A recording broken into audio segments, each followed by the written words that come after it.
मौजूदा में सरकार बनी तो लाल किले की दीवार पे वहां खड़े होकर के जो लोगों के ध्यान में भी नहीं थी समस्या, पूरा का पूरा देश जिस ओपन डेफिकेशन से गुजर रहा था, प्रधानमंत्री जी ने महिला शौचालयों की बात करी और पूरे देश में शौचालय बनाए गए।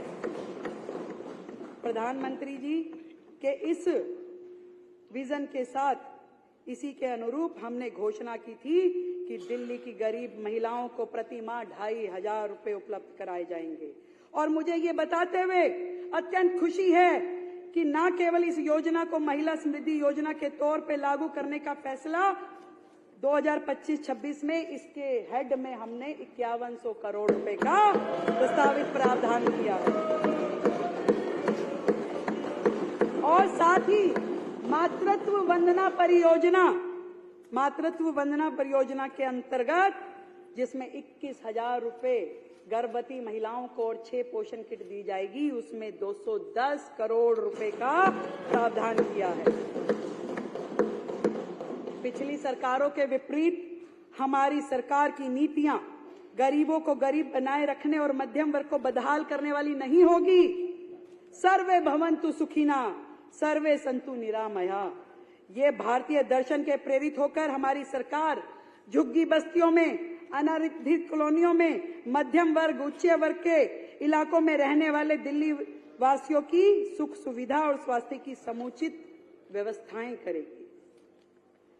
अध्यक्ष महोदय, जैसा कि मैंने पहले कहा है, पिछली सरकार के फाइनेंशियल मिसमैनेजमेंट की वजह से पिछले साल के बजट में निर्धारित खर्च की प्रतिबद्धता संसाधनों के अभाव में पूरी नहीं की जा सकी।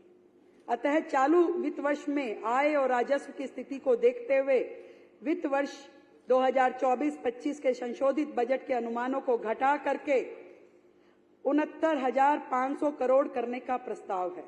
इस प्रस्तावित संशोधित बजटीय अनुमानों में 54,706 करोड़ रुपए का आवंटन राजस्व व्यय पर और 14,794 करोड़ रुपए का आवंटन पूंजीगत व्यय के ऊपर किया जाना प्रस्तावित है। 2024-25 के अनुमोदित बजट अनुमानों के में स्थापना और अन्य व्यय के लिए 37,000 करोड़ का प्रावधान किया गया है।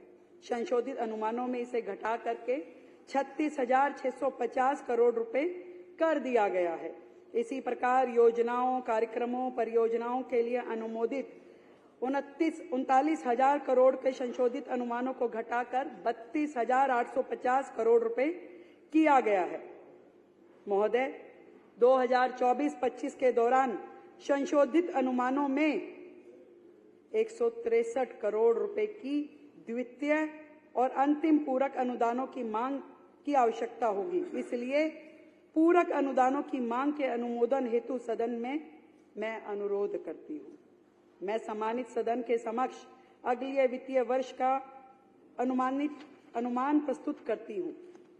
मुझे फिर से ये घोषित करते हुए अत्यंत प्रसन्नता हो रही है कि इस वर्ष प्रस्तावित बजट अनुमान बढ़कर 1 लाख करोड़ रुपए का हुआ है और ये वृद्धि माननीय प्रधानमंत्री नरेंद्र मोदी जी के विजन के साथ उनके नेतृत्व में ही संभव हो पाई है। ये बात कहने में आज इस हाउस के माध्यम से मुझे गर्व की अनुभूति हो रही है।